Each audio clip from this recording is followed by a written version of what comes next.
அன்புள்ளம் கொண்ட விஆஸ்டோ டிவி நேயர்களே வணக்கம். நான் உங்கள் அறிமுக ஜோதிடர் வெங்கடேஸ்வரன்.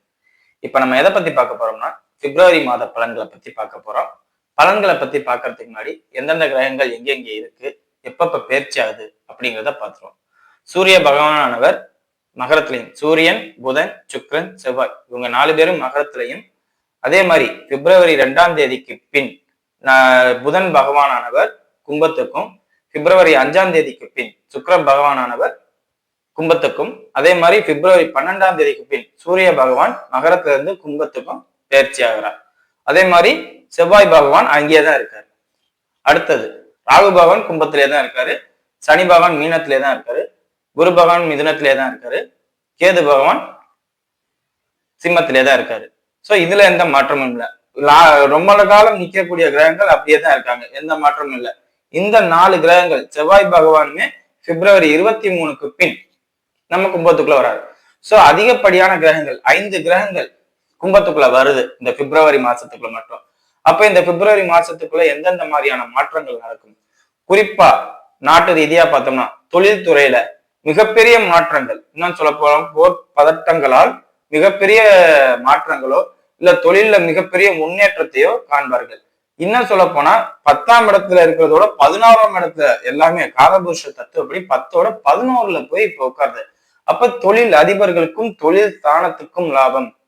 இது எப்படின்னா மக்களுக்கு அதிகப்படியான வரியையோ இல்லாட்டி அதிகப்படியான செலவினங்களையோ கொடுக்கும் அப்படிங்கறதான் சொல்லணும். 11ஆம் இடம் வலுக்குதுனாவே நாட்டுக்கு நல்லது. மக்களுக்கு இப்ப நாட்டுக்கு 1 கோடி ரூபாய் கிடைக்க போகுதுன்னா மக்கள்கிட்ட வரி பணமா போகலாம்ல.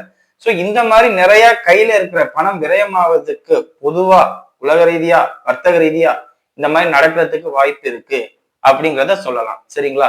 சோ இது நாட்டு ரீதியா.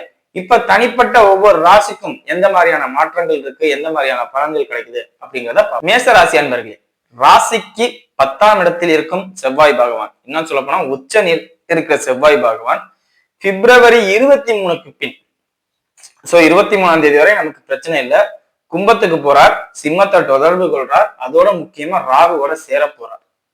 சிம்மத்தை தொடர்பு கொள்ள போறாருனாவே ஏதோ ஒரு உயரிய பதவி, ப்ரொமோஷன், இந்த மாதிரி விஷயங்கள். இப்ப திருமணம் ஆகாதவர்களாக இருக்கும் பட்சத்தில் திருமணம் ஆகும், திருமணமானவர்களுக்கு குழந்தை இல்லாதவர்களுக்கு குழந்தை பாக்கியம் கிடைக்கும் அப்படின்னு அதை சொல்லணும். திருமணம் ஆகாதவர்களுக்கு திருமணம் ஆகுங்கிறதோட குழந்தை பாக்கியம், திருமணம் ஆனவங்களுக்கு குழந்தை பாக்கியம் கிடைக்கும். ஏன்னா ப்ரொமோஷன் தானே, கணவருங்கிறது வந்து அப்பாங்கிற ப்ரொமோஷனுக்கு போவீங்களா. சோ அந்த அமைப்பு. அதே மாதிரி வேலை பார்க்கறவங்க, அரசாங்க வேலையை தேடிக்கிட்டு இருக்கிறவங்க, அரசாங்க துறை சம்பந்தப்பட்ட வேலை சம்பந்தப்பட்ட அமைப்புல இருக்கணும், எப்படியாவது போகணும் அப்படின்னு நினைக்கிறவங்களுக்கு இந்த காலகட்டத்துல போஸ்டிங் கிடைக்கும். டெம்பரவரி போஸ்டிங்ல இருக்கிறவங்க அனைத்து பேருக்கும் டெம்பரவரியா இருக்கேன், எனக்கு போஸ்டிங் பெர்மனன்ட் ஆகுமா அப்படின்னு கேட்டீங்கன்னா இந்த மாசத்துல உங்களுக்கு பெர்மனன்ட் ஆகும் அப்படிங்கறத சொல்லலாம். ஆனால் செவ்வாய் 23க்கு பின் ராகுவோட சேர்கிறார். அப்படிங்கும்போது ராகுவோட சம்பந்தத்தோட தான் அது நடக்கும். ராகுனா என்ன?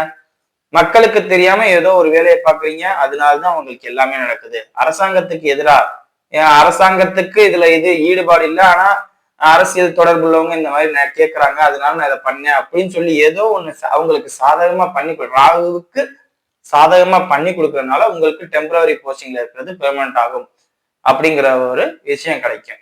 அதே மாதிரி ராகுவை சாட்டிஸ்ஃபை பண்றதுனால ராகுக்கு தேவையான ஏதோ ஒண்ணு நீங்க கொடுப்பீங்க. அதாவது ராகுனாவே யாரோ ஒருத்தரோட பேராசைக்கு அவங்களால அதை நேரடியா செய்ய முடியாது, நீங்க அதை செஞ்சு கொடுப்பீங்க, அதனால உங்களுக்கு தேவையானது கிடைக்குது அப்படிங்கிற ஒரு தன்மை கிடைக்கும். சரிங்களா?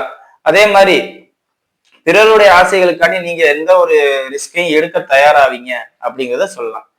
வாழ்க்கை இழந்தவர்களாக இருக்கும் பட்சத்தில் 2ஆம் திருமணம் சம்பந்தப்பட்ட அமைப்புகள் இந்த காலகட்டத்துல கைகூடி வரும். தொழில்துறையை பொறுத்தவரையும் உண்மையிலே அற்புதமான காலகட்டம் மேசராசினருக்கு. லாபம் 11ஆம் இடங்கிறது லாபம், 10ஆம் இடத்துல இருந்து 11ஆம் இடத்துக்கு போகுது. அப்படிங்கும்போது லாபத்தை அதிகப்படியான லாபத்தை இந்த காலகட்டத்துல சம்பாதிப்பீங்க. அதாவது கடன் வாங்கி நான் முதலீட போட்டிருக்கேன், எனக்கு லாபம் கிடைக்குமா அப்படின்னு கேட்டா இரட்டிப்பு லாபத்தை கொடுக்கும், சந்தோஷமா இருக்கிற மாதிரி உள்ள சூழ்நிலைகள்லாம் கிடைக்கும். அதுலயும் எந்த மாற்றமும் இல்லை. சோ இந்த காலகட்டம் உண்மையிலே மேச ராசியினருக்கு ஒரு அற்புதமான காலகட்டம். குறிப்பா வாகனம் சம்பந்தப்பட்ட அமைப்புகள்ல ஒரு முன்னேற்றத்தையோ இல்ல வருமானத்தையோ கொடுக்கும். வீடு, மண், மனை, வாகனம் சம்பந்தப்பட்ட அமைப்பு, கால்நடை அமைப்பு, இதெல்லாம் யோக பலன்களை கொடுக்கும் அப்படிங்கிறத சொல்லலாம். சரிங்களா? அதே மாதிரி கணவன் மனைவியருக்கிடையே ஏற்பட்ட வாக்குவாதம், பிரச்சனை, சண்டை, சச்சரவுகள்லாம் குறையும். ஏன்னா செவ்வாய், சுக்கிரன், ராகு இது வந்து எப்படின்னா மூணாவதா ஒருத்தவங்க உங்க வாழ்க்கையில இன்டர்ஃபியர் ஆக போறாங்க, அதனால நம்ம வாழ்க்கை போனாலும் போயிருங்கிற பயத்துல இதெல்லாம் நடக்கும். சோ இந்த அமைப்பு உண்மையிலே உங்களுக்கு மூணாவது நபர்களால் வர்றதுனாலதான் உங்களுக்கு வாழ்க்கையே பழையபடி திரும்பி கிடைக்கும். தேவையில்லாம ஒருத்தவங்க உள்ள வர்றதுனாலதான் போட்டிக்கு ஈகோவால ஒரு சிலர் சேருவாங்க பாத்தீங்களா, எங்கேயும் நம்ம வாழ்க்கை போயிருமோ அவங்களால அப்படின்னு குழப்பத்துல அந்த மாதிரி குடும்பங்கள் நிறைய சேரும். அதாவது பிரச்சனையே வர வேண்டிய அமைப்புகளாலே உங்க குடும்பம் இந்த காலகட்டத்துல சேரும் அப்படிங்கிறத சொல்லலாம். சூரியனும் அந்த செவ்வாய் கும்பத்துக்குள்ள வர்றதுனால சூரியன் ராகு, செவ்வாய் ராகு, சுக்கிரன் ராகு, புதன் ராகு அப்படி பலதரப்பட்ட கிரகங்களோட ராகு சேர்றதுனால எல்லா வகையான விஷயங்களும் 11ஆம் இடத்துல இருந்து நடக்கிறதுனால உங்களோட ஆசைகள் நிறைவேறும். எல்லாம் அதாவது மோதல் மாதிரியே ஏற்பட்டு உங்களுடைய தேவைகள் நிறைவேறும் அப்படிங்கிறத சொல்லலாம். மாணவர்களாக இருக்கும் பட்சத்தில் குறிப்பா கல்லூரி மாணவர்கள் இந்த காலகட்டத்துல படிப்பை டிஸ்கண்டினியூ பண்ற மாதிரி இருக்கும், இல்ல படிப்புக்காண்டி வெளிநாடு வெளி மாநிலங்கள் போற மாதிரி சூழ்நிலைகள் ஏற்படும். ஸோ கரெக்டா பண்ணுங்க, ரொம்ப அட்ராசிட்டி பண்ணி உங்க வாழ்க்கையை நீங்க கெடுத்துக்காதீங்க, சரிங்களா? மற்றபடி எந்த குறையும் இல்லை. இப்ப வாங்க நட்சத்திர ரீதியான பலன்களை பார்ப்போம். அஸ்வினி நட்சத்திரக்காரர்கள். அஸ்வினி நட்சத்திரக்காரர்களை பொறுத்தவரையும் எதிர்பாலின ஈர்ப்பு அதிகப்படியா இருக்கும். அதாவது 7ஆம் இடம்னு சொல்லக்கூடிய சுக்கிரன் ராகுவோட சேர்றதுனால, அதாவது உங்க கேதுவுக்கு எதிரான கிரகம் ராகு, அந்த ராகுவோட சுக்கிரன் சேர்றாரு. அப்படிங்கும் போதுல ஒண்ணு நீங்க பலரை உங்களை நோக்கி இழுக்கணும், இல்ல உங்களால பல பேர் ஈர்க்கப்படணும் அப்படிங்கிற ஒரு அமைப்பு. சோ எதிர்பாலின விஷயங்கள்ல மட்டும் கொஞ்சம் கவனமா இருங்க. நண்பர்கள் உதவி இந்த காலகட்டத்துல தேடி வந்து உதவி செய்வாங்க, எந்த பிரச்சனையும் இருக்காது. அதே மாதிரி நீங்களே நிறைய பேர்கிட்ட வாலண்டியரா யார்கிட்டையும் பேசாம ஒரு நாலு செவத்துக்குள்ள இருக்கிற நீங்களே வாலண்டியரா தேடி போய் எல்லாத்தையும் பேசுவீங்க, மனம் விட்டு சிரிச்சு பேசுவீங்க, சந்தோஷமா இருக்க நினைப்பீங்க. சோ இதெல்லாம் உங்களுக்கு பிளஸ். அதாவது புதிய மனிதராக கொஞ்ச நாளைக்கு தெரிவிங்க. இதுக்கு காரணம் அந்த சுக்கிரன் ராகு சேர்ந்து அந்த சுக்கிரன் கேதுவை தொடர்பு கொள்ற உங்க நட்சத்திராதிபதியோட சுக்கிரன் தொடர்பு கொள்றதுனால ஒரு புது மனிதரா நீங்க எல்லாருக்கும் காட்சி அளிப்பீங்க, புதுமையை விரும்புவீங்க. அந்த மாதிரி விஷயங்கள்லாம் நிறைய நடக்கும். திருமணம் ஆகாதவர்களாக இருக்கும் பட்சத்தில் அஸ்வினி நட்சத்திரக்காரர்களுக்கு இந்த காலகட்டத்தில் அதிகப்படியான பேருக்கு ஜனனகால ஜாதகம் ஒத்துழைப்பு வந்துச்சுன்னா நிச்சயம் திருமண காரியம் கைகூடி வரும். அதே மாதிரி குழந்தை இல்லாதவர்களுக்கு குழந்தை பாக்கியம் ஏற்படும். தேவையற்ற அரசு சம்பந்தப்பட்ட விஷயங்கள்ல வாக்குவாதங்களை ஏற்படுத்திக்க வேண்டாம். ஏன்னா கேது சிம்மத்துல இருக்கிறதுனால நீங்க வந்து அரசாங்கத்துக்கு எதிரியாகணும் அப்படிங்கிற அமைப்பு. இந்த நேரத்துல சூரியனும் ராகுவும் சேர்றதுனால அரசாங்கம் தப்பு பண்ணாலும் நீங்க அமைதியா ஒதுங்கி போறது நல்லது. இல்ல மேலதிகாரிகள் தப்பு பண்ணா, உங்களுக்கு மேல இருக்கிறவங்க தப்பு பண்ணா, உங்க அப்பா தப்பு பண்ணா நீங்க என்ன பண்ணுவீங்க? ஏத்து சண்டையா போடுவீங்க, நம்மளால என்ன பண்ண முடியும்னு நினைச்சு ஒதுங்கி போறீங்களா இல்லையா? அந்த மாதிரி ஒதுங்கி போற சூழ்நிலையை பார்த்தீங்கன்னா எந்த பாதிப்பும் இருக்காது. இல்லாட்டி தேவையில்லாம உங்களோட வளர்ச்சின்னு சொல்லக்கூடிய ப்ரொமோஷன் சம்பந்தப்பட்ட அமைப்புகள், உருவாக்கம் சம்பந்தப்பட்ட அமைப்புகள், சேஃப்டி சம்பந்தப்பட்ட அமைப்புகள்லாம் நிறைய பாதிக்கப்படும், சரிங்களா? அதே மாதிரி செவ்வாயின்னு சொல்லக்கூடிய உங்க ராசியாதிபதி ராகுவோட இணைகிறது, தலையில கொஞ்சம் கவனமா இருக்கணும். தலை சம்பந்தப்பட்ட அமைப்புகள்ல பாதிப்பு எதுவும் இல்லாம அஸ்வினி நட்சத்திரக்காரர்கள் பார்த்துக்கணும், சரிங்களா? அடுத்தது பரணி நட்சத்திரக்காரர்கள். பரணி நட்சத்திரக்காரர்களை பொறுத்தவரை நட்சத்திராதிபதி ராகுவோட இணைகிறார், ராசியாதிபதி ராகுவோட இணைகிறார். அப்ப நீங்க என்ன முழுக்க முழுக்க ராகுவா மாறுவீங்க. முழுக்க முழுக்க ராகுவா இருந்தீங்கன்னா, இப்ப இது இளைஞர்களுக்கு பொதுவா சொல்றேன், நீங்க அப்படி போயிருவீங்கன்னு நான் சொல்லல, பட் ஆனா வாய்ப்புகள் இருக்கு. ராகுனாவே ட்ரக்ஸ், தண்ணி, தவறான பழக்க வழக்கங்கள், அதாவது இந்த பூமியில நம்ம ஆசைப்படுற விஷயங்கள் எல்லாம் அடையிறது அப்படிங்கிறது தான் ராகு. சோ அதுக்குள்ள எல்லாம் ஒரு அறிமுகப்படுத்தி வைக்கும், அறிமுகம் இல்லாதவர்களை அறிமுகப்படுத்தி வைக்கும்.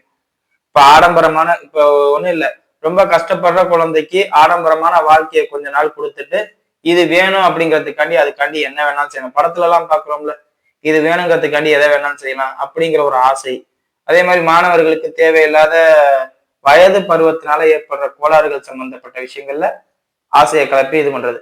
சோ உங்க மனசை நீங்க இந்த நேரத்துல கட்டுப்படுத்த தவறுனீங்கன்னா இப்ப கிடைக்கிற ஒரு அனுபவம் பின்னாடி உங்க வாழ்க்கையே மாற்றக்கூடியதா இருக்கும். அதாவது கஷ்டப்பட்டு முன்னேறணும் அப்படின்னு நினைக்கிறவங்களுக்கு, நேர்மையான வழியில போறவங்களுக்கு பாதிப்பு இருக்காது.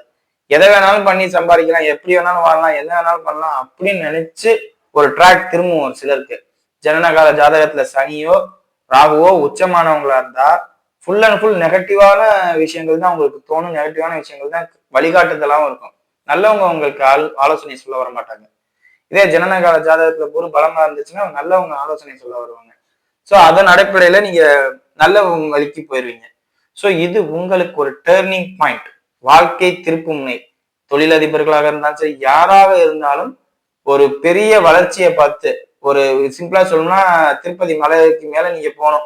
திருப்பதி மலைக்கு மேல போகணும்னா படிக்கட்டு வழியாவும் போகலாம், கார்லயும் போகலாம். அடுத்தவங்க காரை அடிச்சு புடுங்கி அவங்கள வெளியில துரத்திட்டு நம்ம அந்த கார்லயும் போகலாம். சோ இது அதாவது இது ஆசையை தூண்டும், அந்த ஆசை வந்து தவறான வழியை காட்டும். அந்த தவறான வழியில போயிடாதீங்க அப்படிங்கறத சொல்றேன். சரிங்களா? அடுத்தது கார்த்திகை நட்சத்திரக்காரர்கள். கார்த்திகை நட்சத்திரக்காரர்களை பொறுத்தவரை நட்சத்திராதிபதி சூரியன் ராகுவோட இணைகிறார். இது உங்கள் தந்தைக்கு தான் ரொம்ப பாதிப்பு.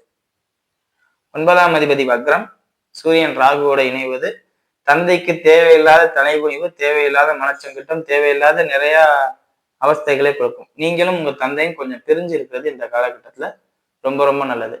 அதே மாதிரி குடும்பத்துல சந்தோஷமான நிகழ்வுகள், மகிழ்ச்சியான விஷயங்கள் நிறைய நடக்கும். அதே மாதிரி திருமணம் ஆகாதவர்களாக இருக்கும் பட்சத்தில் திருமண பாக்கியம் கைகூடி வரும். நண்பர்கள் சப்போர்ட் பண்ணுவாங்க.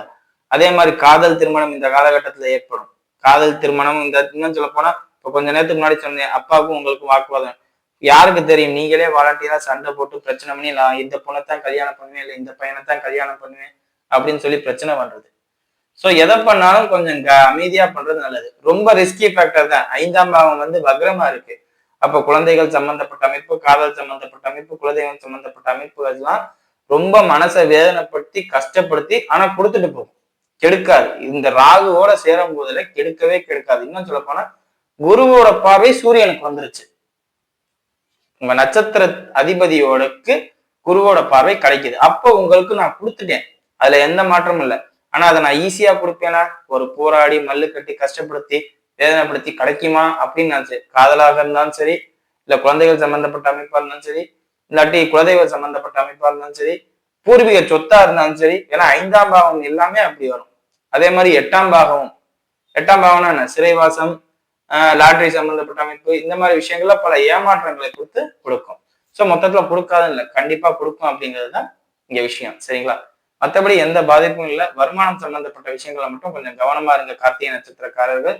காரணம் என்ன, சனி பகவான் 2ஆம் இடத்த 3ஆம் பார்வையா தொடர்பு கொள்றதுனால வருமானம் இந்த நேரத்துல உங்க கையை ரொம்ப பிடிக்கும். சரிங்களா? மற்றபடி எந்த பாதிப்பும் இல்லை. வீடியோ இப்பதான் ஃபர்ஸ்ட் டைம் பாக்குறதா லைக் பண்ணுங்க, ஷேர் பண்ணுங்க, கமெண்ட் பண்ணுங்க. சேனலை மறக்காம சப்ஸ்கிரைப் பண்ணுங்க. வேற எதுவும் ஜோதிட ஆலோசனைக்கு கீழே உள்ள நம்பருக்கு கால் பண்ணுங்க. நன்றி.